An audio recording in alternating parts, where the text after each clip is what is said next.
नमस्ते, मैं अंकित नए प्रयोग स्व भारत डायलॉग्स में स्वागत करता हूं। आज हमारे साथ इस संवाद में भागीदारी लेंगे आप सामाजिक कार्यकर्ता और एक एनजीओ स्पंदन फाउंडेशन के अध्यक्ष के रूप में काम कर रहे हैं। आप राजीव नयन ओझा जी हैं। जैसा कि हम सब जानते हैं कि राष्ट्रीय स्वयंसेवक संघ यानी आरएसएस अपना शताब्दी वर्ष मना रहा है, अपने 100 वर्ष की यात्रा पूर्ण कर रहा है। 1925 में शुरू हुआ यह संगठन और शताब्दी वर्ष मना रहा है। तो हम आज राजीव नयन ओझा जी से इस संवाद में आगे चर्चा करेंगे कि इस शताब्दी वर्ष की यात्रा में संघ का इस देश के प्रति क्या योगदान रहा है और 100 वर्ष में संघ ने इस देश को क्या दिया है। तो राजीव नयन ओझा जी से मैं आग्रह करता हूं कि आप अपने बारे में दर्शकों को कुछ बताएं। बहुत बहुत धन्यवाद अंकित जी। स्व भारत डायलॉग का ये जो प्लेटफॉर्म है उसको सबसे पहले मैं बहुत बहुत धन्यवाद करना चाहता हूँ, साधुवाद करना चाहता हूँ कि आपने हमें इस विषय पर संघ के शताब्दी वर्ष के शुभ अवसर पर, ये एक महोत्सव जो देश में पूरे चल रहा है, संघ के जो स्वयंसेवक बाहर हैं वो भी मना रहे हैं, तो एक तरीके से आप कह सकते हैं कि वैश्विक महोत्सव है ये। तो ये बहुत ही गौरव की बात है मेरे लिए कि आप मुझे इस पे अपना विचार रखने के लिए मुझे अवसर दिए हैं। तो मैं स्वयंसेवक हूँ और स्पंदन फाउंडेशन नाम से अपने कुछ मित्रों के साथ मिलकर के हम लोगों ने सामाजिक कार्य के नाते एक रजिस्ट्रेशन करा। उसके बाद से जब तक हम लोगों का अपना एनजीओ नहीं था तो दूसरे एनजीओ के माध्यम से भी कार्य करते थे, संघ के माध्यम से भी सामाजिक कार्य करने का अनुभव रहा है। ये भी एक मैं जोड़ना चाहता हूँ कि राजीव नयन ओझा जी 7 वर्ष 5-6 वर्ष संघ के प्रचारक के रूप में काम किया है। हाँ, पूर्णकालिक के रूप में काम किया है। प्रचारक पद्धति है वो जी। इसमें मतलब बहुत गौरव की बात है, ये मेरे लिए सौभाग्य की बात है। उसमें बहुत कुछ मुझे सीखने को मिला जी। तो उन सभी के आधार पर ही मैं आपके बातों का उत्तर दूंगा, आपके प्रश्नों का उत्तर दूंगा जी। तो स्पंदन फाउंडेशन हम लोगों ने जब शुरू किया था, सबसे पहले मैं इलेबोरेट कर देता हूँ छोटा सा। कुछ मित्रों ने कहा कि हम लोगों को पूरा यूथ मिल कर के ही एक हम लोगों को नया संगठन अपना बनाना है जो सामाजिक क्षेत्र में, शिक्षा के क्षेत्र में, कृषि के क्षेत्र में और स्वरोजगार के क्षेत्र में काम करने के लिए, कौशल विकास के क्षेत्र में काम करने के लिए हम लोगों को एक टीम के तौर पर काम करना है। तो उसमें हम लोग मोस्टली यूथ ही हैं और मुझे कुछ मित्रों ने, सभी मित्रों ने मिल करके मुझे कहा कि आपको प्रेसिडेंट के रूप में देखना है, बाकी चीजें हम लोग देखेंगे। प्रेसिडेंट का दायित्व आपको, अध्यक्ष का दायित्व नहीं, मार्गदर्शक के रूप में। हाँ, जो भी उन लोगों ने, मैं बोला कि मुझे कार्यकर्ता रहने दो जी, लेकिन उन लोगों ने कहा नहीं, अध्यक्ष के रूप में आपको रहना है, बाकी चीजें हम लोग मिलके देखेंगे सब जी। तो मैं कहा ठीक है। ये स्पंदन फाउंडेशन कब शुरू हुआ? अगर शुरू करने की बात करें तो हम लोग इस पे पिछले 3.5 वर्षों से काम कर रहे हैं जी। लेकिन ऑन डॉक्यूमेंट इसका रजिस्ट्रेशन अभी 1.5 साल ही हुए हैं। 1.5 साल से समाज में एक्टिवली काम कर रहे हैं। हाँ, गंगा मैया की सफाई से लेकर के नियमित अपने कार्यकर्ता वहाँ लगे रहते हैं। स्लम एरिया में जो पिछड़ी बस्तियाँ हैं, जहाँ पे बहुत सारी चीज़ों की उपलब्धता नहीं है, वहाँ जो हमारे कुछ कार्यकर्ता हैं, स्वयंसेवक हैं, वो जा कर के वहाँ गरीब बस्ती के जो भाई बहन हैं, जो उनको शिक्षा देते हैं, शिक्षा में उनका सहयोग करते हैं। तो इस प्रकार की कुछ गतिविधियाँ किसान बंधुओं के बीच हम लोग चाहते हैं कि उनका कैसे उनके आय को बढ़ाया जाए और जो उत्तम और उन्नत कृषि कैसे हो, ताकि ज़मीन की जो खराब होने की जो अभी आजकल समाचार आप पढ़ते होंगे, तो उससे किसानों को भी नुकसान हुआ है, तो उससे कैसे उनको बचाया जाए कि ज़मीन भी फर्टाइल रहे और किसान का आय भी बढ़े और पर्यावरण को भी नुकसान न हो जी। मैं दर्शकों को बताना चाहूँगा कि स्पंदन फाउंडेशन से जुड़ने के लिए और स्पंदन फाउंडेशन के कार्य को आप करीब से जानने के लिए इस वीडियो के डिस्क्रिप्शन में लिंक रहेगा, उससे आप देख सकते हैं, उससे स्पंदन फाउंडेशन के माध्यम से जुड़ भी सकते हैं। आगे बात को बढ़ाते हुए, जैसा कि हमने चर्चा में अभी बात किया कि राजीव जी संघ के पूर्णकालिक के रूप में लगभग 6 वर्षों तक काम किया है, तो वही संघ के बारे में कुछ बातचीत करेंगे आज।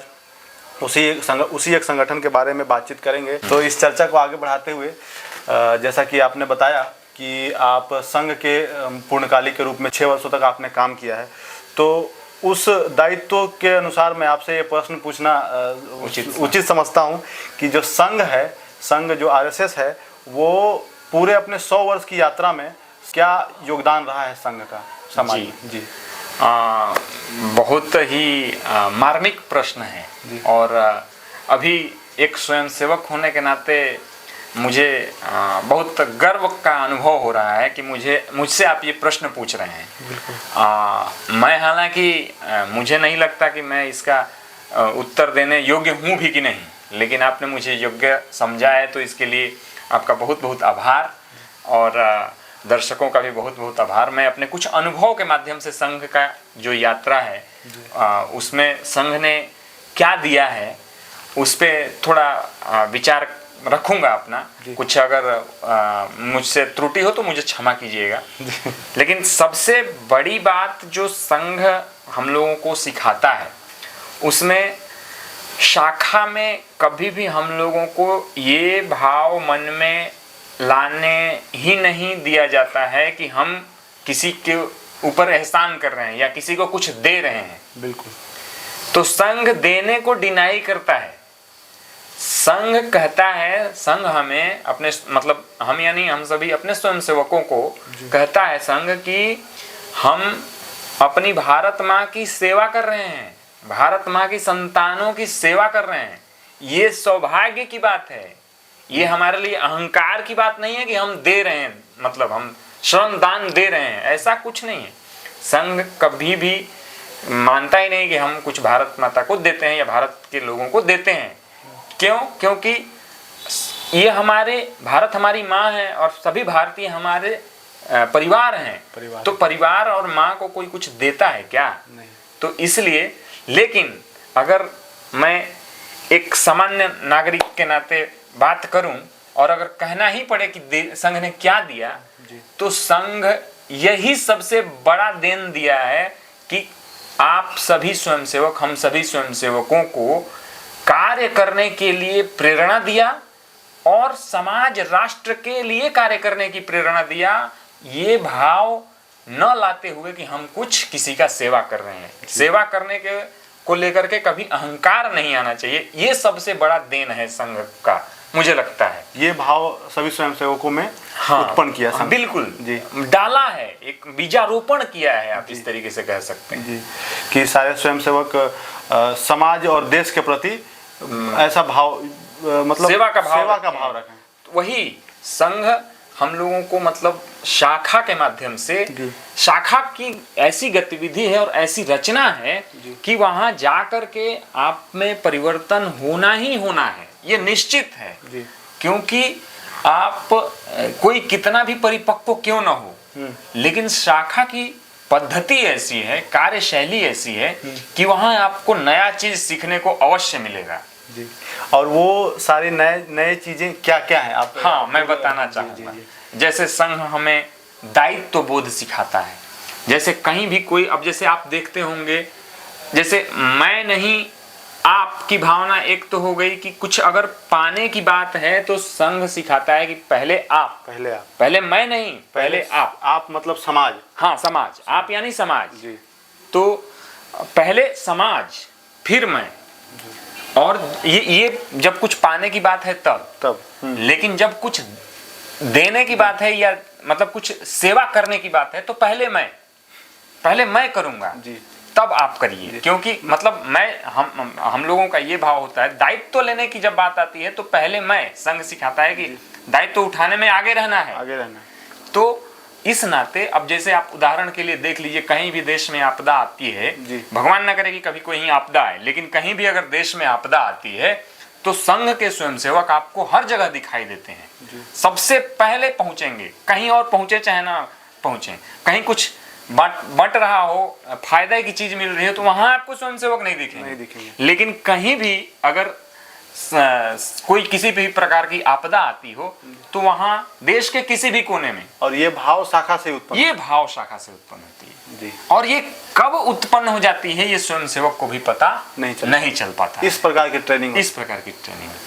तो अब शाखा की बात आ ही गई है तो मैं आपसे ये पूछना चाहूंगा कि शाखा कैसे कैसे वर्किंग क्या है शाखा का, और देश भर में कहाँ कहाँ शाखाएं लगती हैं, ताकि एक आम जन जो जिसको शाखा के बारे में पता ना हो या जिसको संघ के बारे में जानकारी ना हो, और वो आपके बातों से मोटिवेट होकर शाखा जाना चाहता है, तो कैसे संघ से कैसे जुड़े और उस शाखा से कैसे जुड़े। और वो पहले तो एक सवाल है कि शाखा क्या क्या, शाखा में क्या क्या पद्धति कैसे कैसे होता है, और दूसरा कि अगर कोई जुड़ना चाहता है तो वो कैसे जुड़े संघ से। जी, तो सबसे पहले मैं सभी लोगों को जो जुड़ना चाहते हैं उनको थोड़ा रास्ता बता देता हूँ, फिर उसके बाद शाखा पे चर्चा करेंगे हम लोग। जुड़ने के लिए एक तो शाखा है जी, और दूसरा जो है अपने पास एक ऑनलाइन प्लेटफॉर्म भी है, RSS ऑनलाइन करके, RSS.org करके आप ज्वाइन RSS नाम से एक पेज चलता है, एक पोर्टल चलता है, आप उसके माध्यम से भी हमारी संपर्क टोली जो है वो आपको संपर्क कर लेगी आपके डिटेल के अनुसार। माने गूगल पे हम जाके टाइप करेंगे ज्वाइन RSS, जी, तो वहाँ एक फॉर्म या कुछ ऐसा मिल जाएगा, इन्फॉर्मेशन आपका मांगेगा, वहाँ आप उस पर क्लिक करेंगे लिंक के पे, तो उधर के लोगों तक वो सूचना चली जाएगी और उधर के संघ के लोग आपको अप्रोच करने की। आप दूसरी बात ये है कि आपके एरिया में आप जहाँ भी शाखा के माध्यम से जी, तो शाखा आज देश के कोने कोने में फैल चुकी है। मुझे लगता है कि आज देश का शायद ही कोई जिला या ब्लॉक होगा या मंडल होगा जिधर संघ के लोग न मिल जाएं आपको, या संघ की शाखा न मिल जाए। ये अपने आप में बहुत बड़ी बात है। ये एक दिन में नहीं हुआ है, ये पूरे 100 वर्ष की यात्रा, ये पूरे 100 वर्ष की यात्रा है, और इसमें लोगों की संघ के प्रति श्रद्धा और प्रेम और विश्वास के कारण ऐसा संभव हो पाया है। समाज ने संघ को धीरे धीरे संघ को देखते समझते प्रामाणिकता का जांच करते हुए संघ को अपनाया है, और संघ को काफी आगे प्रोत्साहित करने में भी समाज का योगदान रहा है। तभी जाकर के आज मंडल में, ब्लॉक में हमारे पास स्वयंसेवक हैं और शाखाएं। हाँ जी। और दूसरी बात, शाखा की आपने शाखा में क्या वर्किंग, हाँ, शाखा की वर्किंग क्या है जी। तो शाखा की वर्किंग के मामले में मैं थोड़ा आपको डिटेल में बताना चाहूंगा जी। शाखा 1 घंटे की होती है जी, जिसमें 40 मिनट का लगभग खेल होता है या शारीरिक अभ्यास होता है। उसमें खेल से लेकर के व्यायाम से लेकर के दौड़ तक शामिल होता है। उसमें हम लोग दंड प्रहार भी करते हैं जी। जो दंड चलाने सिखाया जाता है उसकी भी ट्रेनिंग में, हाँ, प्रशिक्षण उसका भी होता है। वो नियमित वालों में है, नियमित कार्य वो होने चाहिए 40 मिनट। उसके बाद लगभग 10 मिनट 15 मिनट तक लगभग बौद्धिक होता है। उस बौद्धिक में सुभाषित होते हैं। सुभाषित में हमारे जो शास्त्र हैं, हमारे जो ग्रंथ हैं, हमारे जो महापुरुष हैं, उनके जीवन पे की जो प्रेरक कहानियां हैं वो बताई जाती हैं। हमारे शास्त्रों में जो जीवन को अच्छा करने के लिए बढ़िया जो मंत्र हैं, मूल मंत्र हैं, अच्छे जो श्लोक हैं जो प्रेरित करते हों, जो मन की सफाई करते हों, जो उत्साह बढ़ाते हों, जो राष्ट्र भाव को प्रेरित करते हों, जो सेवा भाव, समर्पण भाव को प्रेरित करते हों, ऐसे मतलब श्लोक वगैरह सुभाषित के रूप में रखे जाते हैं शाखा में, जिससे कि हमारा शारीरिक विकास तो होता ही है खेल कूद के माध्यम से, बौद्धिक विकास होता है, मानसिक विकास होता है और आध्यात्मिक विकास भी होता है। वो कैसे? वो जब हमें संघ में हम जब सूर्य नमस्कार करते हैं तो हमें सूर्य नमस्कार कराते वक्त मंत्रों से भी परिचित कराया जाता है। वैसे ही जब संघ के कार्यक्रम वगैरह होते हैं तो उसमें भी बहुत सारे मंत्र वगैरह हम लोगों को सिखाया जाता है, उस पर चर्चा होती है। और उन मंत्रों में वो मंत्र यूं ही नहीं है, वो मंत्र बहुत ही अर्थपूर्ण हैं। उन मंत्रों के माध्यम से हमें अपने पूर्वजों, अपने महापुरुष, अपने देश की वीर वीरांगनाओं के बारे में जानने को मिलता है, स्मरण करने को मिलता है। सुबह सुबह जब एकात्मता स्तोत्र हर कार्यालय में होता है, हर वर्ग में होता है जी, तो लगता है आप भी वर्ग किए हुए हैं, इस वजह से आप मुस्कुरा रहे हैं जी। तो वर्ग में सुबह सुबह जब हम लोग सबसे पहला काम, हाँ, एकात्मता स्तोत्र जब होता है तो उसमें आप देखे ही हैं कि पूरी जो हमारे देश में जो महान विभूतियां हैं हर क्षेत्र में मतलब योद्धाओं से लेकर के, वैज्ञानिक से लेकर के, महान संतों से लेकर के, वीर वीरांगना तक, राजाओं तक, है ना, हमारे जो भी पूर्वज ऐसे रहे हैं जिन्होंने मतलब हमें कुछ दिया है, कुछ मूल्य दिया है, उनको हम याद करते हैं और प्रेरित होते हैं। और उसी प्रकार से धर्म ग्रंथों से भी बहुत सारी चीज़ें सुभाषित के रूप में, बौद्धिक कथा के रूप में हम लोगों को सिखाई जाती हैं। तो हर एक सर्वांगीण विकास आप कह सकते हैं उस 1 घंटे की शाखा में उस पूर्ण होता है। हाँ, पूर्ण रूप से होती है। आप अगर, मैं दावे के साथ कह सकता हूं कि 1 महीने आप अगर नियमित शाखा अटेंड कर लें जी, तो आपके जीवन में परिवर्तन आना निश्चित है। बिल्कुल, मैं पूर्ण दावे के साथ कह सकता हूँ। ये दावा झूठा नहीं, ये दावा आजमाया हुआ, एकदम आजमाया हुआ जी दावा है। और मेरे में तो जो परिवर्तन हुआ है संगठन में कार्य करने के नाते, उसको तो मैं क्या ही बताऊं आपको। 360 डिग्री आप या 180 कह लीजिए, है ना, या फिर संपूर्ण, हाँ, मतलब 360 भी क्या, मतलब एक नए आयाम में मुझे जीवन मिला है। मेरे जीवन में बहुत परिवर्तन हुआ है संघ के कार्य करने के आमूलचूल परिवर्तन हुआ, बहुत आमूलचूल परिवर्तन मेरे व्यवहार में, मेरे सोचने की शैली में। जी, मैं एक बहुत सीमित विचारधारा रखता था पहले थोड़ा, तो उसमें भी बहुत संघ के लोगों के साथ उठना बैठना, कार्य करते करते शाखा में जो हम लोग एक साथ बैठते हैं, एक दूसरे का साथ देते हुए बिना नाम पूछे बहुत सारी चीज़ें जब व्यवहार में देखें तो उससे हमारे जो परसेप्शन होते हैं, पहले की जो धारणाएं होती हैं वो टूटती हैं। और तब जाकर के हम संघ के महत्व को समझ पाते हैं कि संघ क्यों इतना तेजी से बढ़ रहा है और क्यों उसको समाज ग्रहण कर रहा है, एक्सेप्टेंस है, हाँ, और क्यों इतना मजबूत होता जा रहा है और क्यों आवश्यक भी है संघ। जी, ये भी आपको समझ, समाज के लिए क्यों आवश्यक है, ये समझ में आएगा। समाज के हर एक व्यक्ति को संघ से जुड़ना चाहिए। मैं तो कहूंगा कि पूरा समाज, पूरा राष्ट्र संघ में हो जाए, पूरी दुनिया संघ में हो जाए। जी, तो ये इन सारी बातों से यही लगता है कि संघ बहुत अच्छा काम कर रही है समाज के प्रति। तो अभी जैसे समसामयिक विषय जो आ रही हैं कि जातिगत जनगणना और समरसता का भाव, ये सारी चीज़ें, इसको संघ कैसे देखता है? जी, अभी जातिगत जनगणना को लेकर के बहुत बवाल देश में कुछ राजनीतिक पार्टियों के द्वारा की गई है।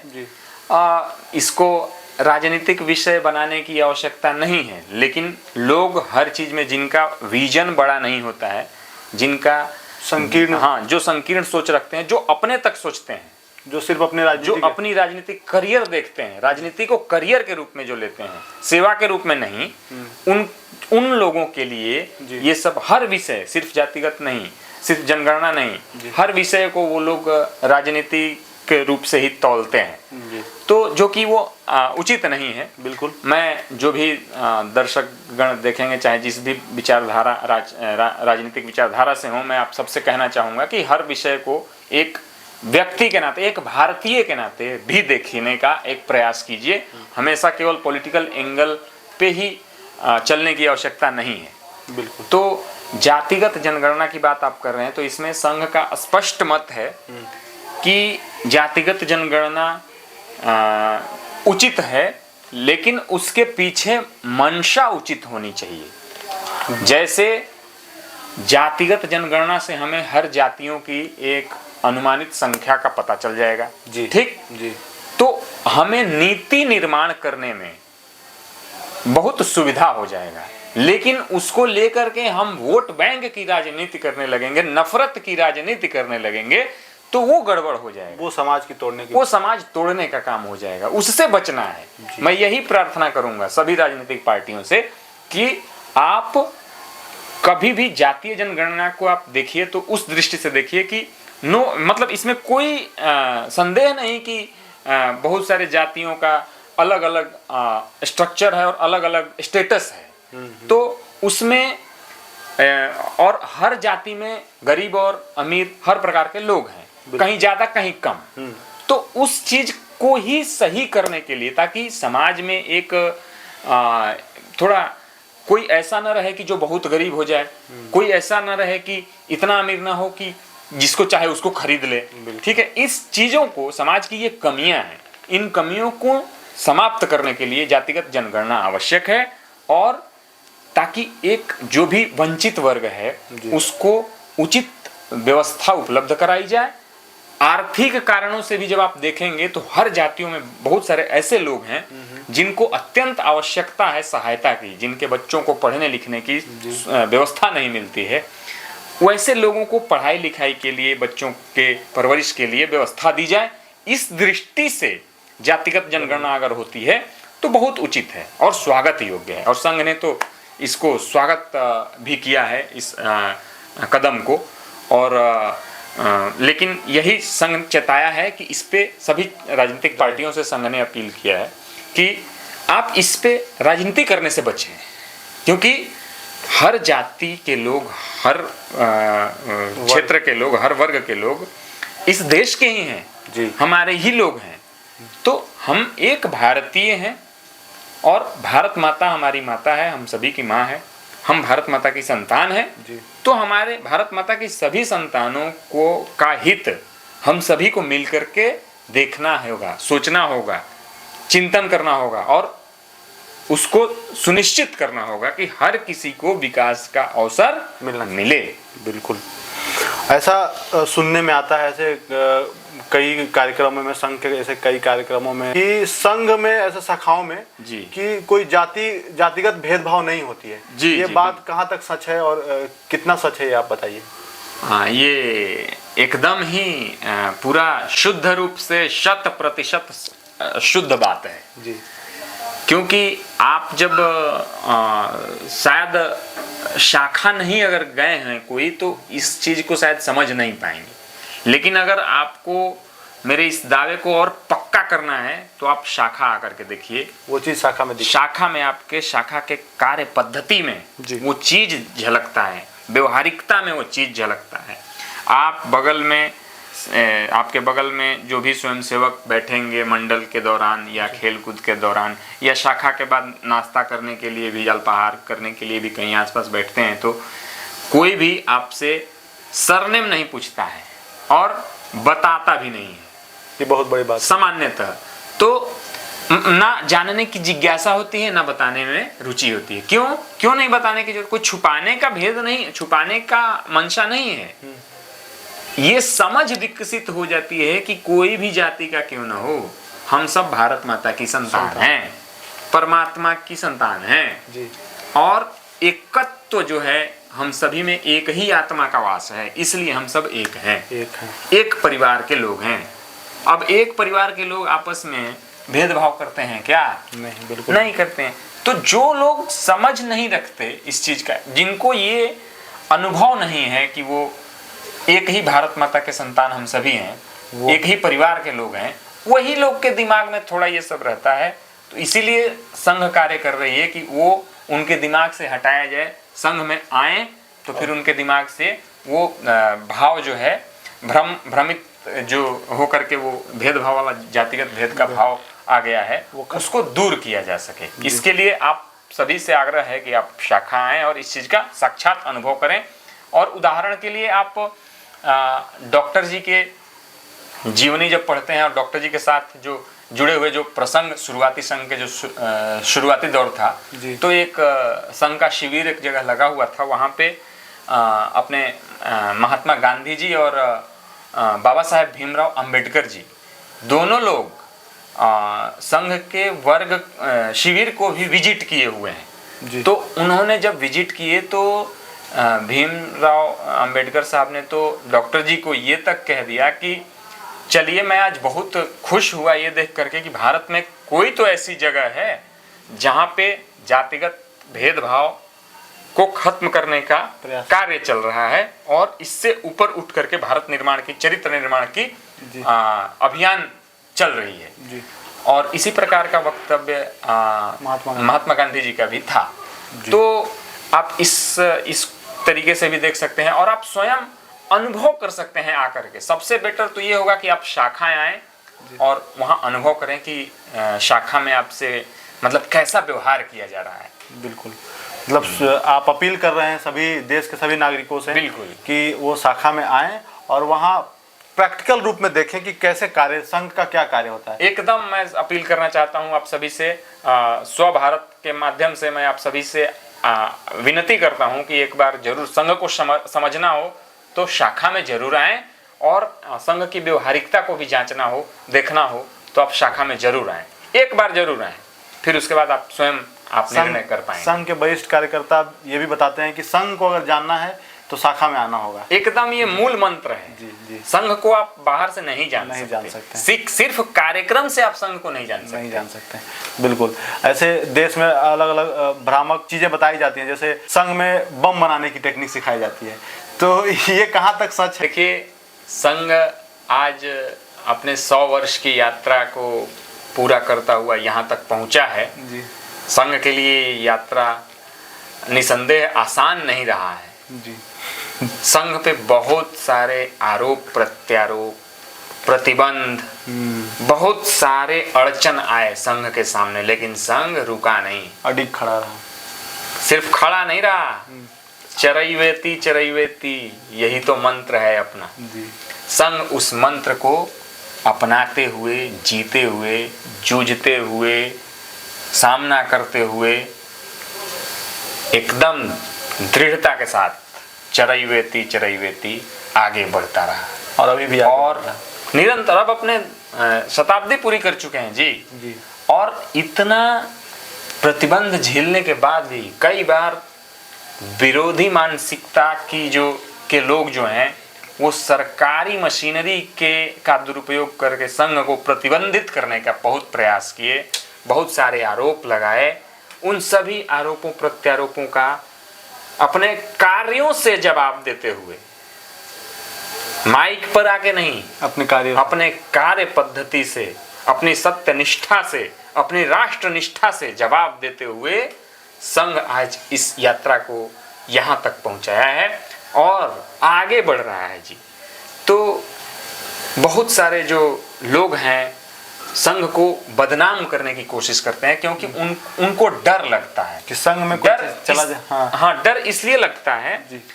देखिए, संघ निस्वार्थता सिखाती है, बिल्कुल, और खासकर डर उनको लगता है जिनको अपनी राजनीतिक करियर को लेकर के चिंता होती है। संघ कभी भी अपने स्व के लिए काम, मतलब पहले मैं वाला भाव के लिए काम, मुझे कुछ मिल जाए वाला काम वाले भाव से काम करता ही नहीं, हमेशा राष्ट्र के लिए काम करने का सीख देता है। तो वैसे लोग जो स्वार्थी तत्व हैं राजनीतिक दृष्टि से या और भी चीजों से, उनको संघ के बढ़ने से उनको तकलीफ है, क्योंकि संघ जब बढ़ता है तो निस्वार्थता के भाव वाले लोग बढ़ते हैं। तो जब निस्वार्थ रूप से काम करने वाले लोग बढ़ेंगे तो स्वार्थ पूरा होने में तकलीफ होगी। तो वो लोग संघ को टाइम टाइम पे बदनाम करने के लिए कुछ भी आरोप प्रत्यारोप लगाते रहते हैं। लेकिन आप देखते जाइए, संघ पे कोई भी कितना भी कुछ भी आरोप लगाता है, वो कुछ दिन बीतने के साथ साथ वो खंडित हो जाता है और वो आरोप झूठा साबित हो जाता है और संघ की गाड़ी रुकती नहीं है। संघ अपना वही चरैवेती चरैवेती चलती रहती है जी। ऐसे अभी न्यूज में सुनने मिलता है या फिर चर्चाओं में सुनने मिलती है कि हिंदू राष्ट्र बनाना है जी। तो इसके ये जो विचार है, ये जो संघ का विचार है कि हिंदू राष्ट्र बनाना है, हिंदू राष्ट्र क्या पहले नहीं था या पहले था या अभी नहीं है, क्या कैसे इसको हिंदू राष्ट्र बनाने की कल्पना है? मैं सबसे पहले स्पष्ट कर देना चाहता हूँ जी, भारत एक हिंदू राष्ट्र है जी। और ये डॉक्टर केशव बलिराम हेडगेवार जी जो हमारे आद्य संघचालक जी हैं, उन्होंने स्पष्ट रूप से शुरुआत से ही घोषणा कर दी थी कि भारत हिंदू राष्ट्र है जी। और ये उन्होंने उस दिन केवल घोषणा नहीं की, उन्होंने ये बताया, ये जगाया ये भाव कि तुम जानो कि ये तुम्हारा हिंदू राष्ट्र है। इसको चूंकि भारत लगभग 1000 वर्षों तक गुलामी की दंश से झेलता रहा, कुछ कारण रहे होंगे, जो कुछ कमियां हो गई होंगी जिस कारण से गुलाम होना पड़ा। तो उस गुलामी के दौर में भी संघर्ष निरंतर चल रहा था, लेकिन एक बड़ी संख्या की चेतना, एक बड़ा जो वर्ग था हमारे देश का, हमारे समाज का, हमारे सनातन राष्ट्र का, वो उस चेतना को खो दिया था एक तरह, या सुसुप्त हो गई थी उसकी चेतना कि हम गर्वित हिंदू, कि हम गर्व से हिंदू हैं। इस चेतना को लोग थोड़ा धुंधला पड़ गया था। उसी का नतीजा था कि बहुत सारे धर्मांतरण हुए जी। अटैक होने के बाद बहुत सारे जब मुगलों का या तुर्कों का या बहुत सारे मतलब अटैक हुए पश्चिम से, तो उसमें धर्मांतरण हुआ, बहुत सारे हमारे मंदिरों को तहस नहस किया गया, बहुत सारे लोगों ने मतलब डर के मारे धर्मांतरण अपना करवा लिया, और कई सारे लोगों ने बलिदान दिया, सामना किया, अपना धर्मांतरण नहीं किया। बहुत सारे हम लोगों के जो क्रांतिकारी और महापुरुषों के संघर्ष आपने पढ़े होंगे, देखे होंगे, महाराणा प्रताप से लेकर के ये नानक देव, ये गुरु तेग बहादुर, तमाम लोग, बहुत सारे लोगों ने अपना संघर्ष किया अंग्रेजों के विरुद्ध, मुगलों के विरुद्ध, तुर्कों के विरुद्ध, जो भी मतलब विदेशी ताकतें भारत के ताना बाना को खराब करने की कोशिश कर रही थी, उनका विरोध जितना संभव हुआ किया। लेकिन उसमें कई सारे ऐसे लोग हुए जो कन्वर्ट हो गए, जो जिस कारण से मजबूरी के माध्यम से वो कन्वर्ट हो गए, जो आजकल अभी पुनः अभी उनको ये आभास होने लगा है कि हमारी कुछ पीढ़ियां पहले हम हिंदू ही हैं, हमारी जड़ हिंदू में ही है, ये उनको आभास होने लगा है। तो इस कारण से डॉक्टर साहब ने ये पुनः घोषणा की उस समय कि भारत हिंदू राष्ट्र है, इस भाव को जानो और जियो। घोषणा करने की मतलब कुछ नोटिस निकाल करके या बिल पास करके ये करने की आवश्यकता नहीं है। उन्होंने हिंदू राष्ट्र का डेफिनेशन बताया कि एक भी हिंदू अगर है इस दुनिया में जहां भी है, एक भी हिंदू है तो हिंदू राष्ट्र है। बड़ी बात है। हाँ, तो इसलिए इस हिंदू राष्ट्र में हिंदू होना यानी क्या? हिंदू होना यानी केवल पूजा पद्धति वाली बात नहीं, जो भी भारत के उत्थान में जिसको भी खुशी मिलती है, भारत जैसे साधारण बता देता हूं कि भारत जैसे क्रिकेट मैच जीतता है किसी से भी तो मैच जीतने में, भारत के जीतने में जिसको भी खुशी हो रही हो वो हिंदू है। मतलब भारत किसी भी देश, किसी अन्य देश से मैच खेल रहा है और भारत जीत गया, और जिनको ये अनुभव खुशी महसूस हो रही है, उत्साह महसूस हो रहा है, जिनको लग रहा है कि हम जीते हैं, जी हम जीते हैं, तो वो हिंदू हैं। वो हिंदू है। बहुत सरल तरीके से आपने बताया। इसमें पूजा पद्धति में कोई रोक टोक नहीं है जी। ये पहचान है। तो ये भारतीयता या भारतीय लोग और हिंदू लोग, इन दोनों में अंतर क्या है? कोई अंतर नहीं है, दोनों एक, बस सोचने की अंतर है थोड़ी थोड़ी। कुछ सारे लोग, कुछ लोग ऐसे हैं जी, वो अपने आप को हिंदू कहने से हिचकिचाते हैं, उनका पंथ अलग है। तो कई बार हमारे अपने परम पूज्य सरसंघ चालक जी ने भी या संघ के वरिष्ठ अधिकारियों ने कई बार इस बात का मत प्रकट किया है कि हिंदू होना यानी मतलब आप अपनी पूजा पद्धति छोड़ दीजिए तभी, ऐसा जरूरी नहीं है। भारतीय भी हो आप तो हिंदू ही हो। हिंदू एक पूजा पद्धति से जुड़ा हुआ विषय केवल नहीं है। हिंदू एक जीवन शैली है पूरी जी, ठीक है। ये जो सांस्कृतिक विरासत जो है हम लोगों को जो मिली हुई है, ये जो अखंड भारत का जो चित्र आप देखते हैं जी, उस पूरे उपमहाद्वीप में जी, जो रहने वाली सभ्यता है उसको आप हिंदू कहेंगे। जो हालांकि कुछ जो मतलब वहाँ परिवर्तन जरूर हुआ है, बहुत सारे भूल के कारण बहुत सारे लोग धर्मांतरण कर लिए हैं, लेकिन वो धर्मांतरण है जी। लेकिन वो अब जैसे कि आप इंडोनेशिया के ही लोगों को देखेंगे, वो इस्लामिक राष्ट्र है, लेकिन वो आज भी अपना जड़ हिंदू में मानते हैं। वो कहते हैं, गर्व से कहते हैं कि हमारे पूर्वज हिंदू हैं। अभी इंडोनेशिया के प्रधानमंत्री आए थे और जी, और उनके पूजा पद्धति जैसे गणेश की जैसा आइडल को भी वो पूजते हैं, उनके नोटों पे गणेश जी का चित्र मिल जाता है। तो ये भाव, ये जो भाव है स्वीकार्यता का, हमारी पूजा पद्धति अलग है, लेकिन हम अपने पूर्वज को पूरा सम्मान करते हैं और हम उसमें उनके भाव में जीते हैं, उनसे हम अपनी विरासत को लिए हैं। इस भाव को हिंदू राष्ट्र कहते हैं। भारत हिंदू राष्ट्र कोई एक जमीन का खाका नहीं है जी। तो ये जो भाव जो है वही वो भाव है हिंदू राष्ट्र कि हम सह अस्तित्व में जिए। इस सह अस्तित्व के भाव, हमारा विचार अलग हो सकता है, हमारा खान पान अलग हो सकता है, हमारी पूजा पद्धति अलग हो सकती है, लेकिन हम एक साथ एक दूसरे का सम्मान करते हुए सह अस्तित्व में हम रहें। किसी को हम तकलीफ नहीं दें और ना किसी का तकलीफ हम सहें। वो हिंदू है। वो हिंदू है। मतलब जबरदस्ती कोई अधर्म करते हुए नहीं जीना चाहिए। ठीक है, तो मतलब उस प्रकार उस भाव का नाम है हिंदू राष्ट्र जी। इस चर्चा को बढ़ाते हुए ऐसा एक विषय आता है कि जो राष्ट्र है, राष्ट्र की परिकल्पना, जैसे हम लोग अभी बात कर रहे थे हिंदू राष्ट्र की संकल्पना क्या है संघ का? संघ कैसा राष्ट्र देखना चाहते हैं? देखिए, संघ सबसे पहले आप बात करें तो जब भारत माता की जय, आप जिस भी दिन शाखा में जाएंगे तो खेल कूद के दौरान भी आपको भारत माता की जय का जय घोष मिलेगा, और प्रार्थना के बाद अंतिम लाइन होती है भारत माता की जय। बिल्कुल। तो भारत हम लोगों के लिए केवल जमीन का टुकड़ा नहीं है, भारत माँ है हमारी। ये बीजारोपण करना, या आपके अंदर पहले से जो है, मान लीजिए ये संस्कृति है, इसको और उत्थान देना, इसको, इस चिंगारी को अग्नि के रूप में प्रज्वलित करना कि इस भाव को कि भारत हमारी माँ है जी, और भारत माँ के सभी संतान हमारे अपने भाई बहन हैं, हमारे परिवार हैं। तो इसलिए पूरे परिवार की जिम्मेवारी, पूरे माँ के परिवार की जिम्मेवारी हमारी जिम्मेवारी है। ये संस्कार भरता है संघ शाखा के माध्यम से। वो सब कुछ चर्चा होने के बाद जैसे ही भारत माता की जय बोला जाता है तो रोंगटे पूरे खड़े हो जाते हैं, और आप न चाहते हुए भी हाथ उठा देंगे और बोलेंगे जय, क्योंकि वो उस प्रकार की परवरिश है जी, और वो भाव आपके अंदर है, ऑलरेडी पहले से है, उसी को जागृत करती है संघ।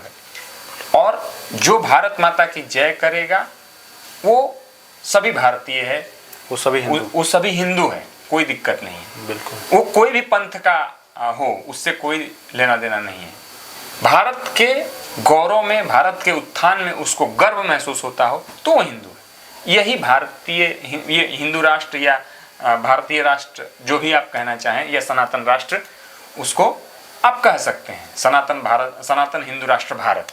ठीक है, तो आप इसमें अपने आप को कुछ भी कह सकते हैं। और जो भी आपका पूजा पद्धति, खान पान है, उसमें कोई विरोध नहीं है, क्योंकि आप उत्तर से लेकर के दक्षिण तक, पूरब से लेकर के पश्चिम तक देख लीजिए तो बहुत सारे पूजा पद्धति एक्सरसाइज करने वाले लोग हैं, बहुत सारे खान पान एक्सरसाइज करने वाले लोग हैं। तो उस दृष्टि से अगर बात करें तो एक बहुत ही हमारा परिवार बहुत ही विविध है, और यही हमारी शक्ति है।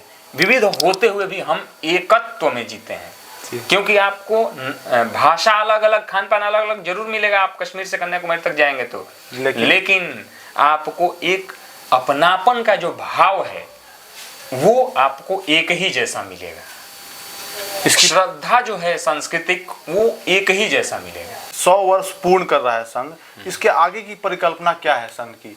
समाज में समरसता की भाव जगाने का काम कर रहा है, तो आगे की क्या परिकल्पना है? संघ आगे अपने आप को कहाँ खड़ा करना चाहता है, और समाज में अपने आप को कैसा देखना चाहता है संघ? मैं एक स्वयंसेवक के नाते संघ से जो सीख पाया हूँ और संघ का उद्देश्य जो समझ पाया हूँ, वो ये है कि संघ अपने आप को कहीं खड़ा करना नहीं चाहता है और कहीं पहुंचाना नहीं चाहता है। संघ का एक ही उद्देश्य है कि हमारे देश का एक एक बच्चे का, भाई बहन, बच्चे यानी संतान, मतलब बेटा बेटी सब, वो उसका एक एक बच्चे के अंदर गर्व से भारत माता की जय कहने का भाव भरे जी। ऐसा उसका परवरिश हो जी। ऐसा वातावरण बन जाए देश में, पूरे समाज में। हाँ जी।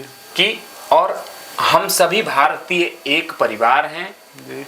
एक तत्व के नाते हम लोग जुड़े हुए हैं, एक तत्व से हम लोग निकले हैं और हमारा स्रोत भी एक ही है। इस भाव को समाज समझ ले और समाज पूरा, राष्ट्र पूरा संगठित होकर के खड़ा हो, यही संघ का उद्देश्य है। संगठित किस विषय? संगठित इस विषय में कि संगठित होने का मतलब ये नहीं कि एक जैसा ही सब हो जाए, मतलब सब लोग रोटी ही खाएं या सब लोग चावल ही खाएं या सब लोग केवल हिंदी ही बोले या सब लोग केवल संस्कृत ही बोले, ऐसा नहीं। संगठित का मतलब कि आप अपनी पहचान के साथ, मैं अपनी पहचान के साथ, आप अपनी पहचान के साथ एक साथ मिल के बैठें और ये जाने, ये समझ जाएं कि हम सभी भारत माता के संतान हैं। ये 5 उंगली जो हैं उसके सभी के स्रोत जो है ये हाथ ही है। ये आभास कर लेना कि ये हाथ जो है ये भारत माता है और हम सब ये जो उंगली जो अंग हैं ये हम अंग हैं स्वयं राष्ट्र। ये जो राष्ट्र के जो सभी अंग हैं वो हम सभी एक ही माँ के संतान हैं।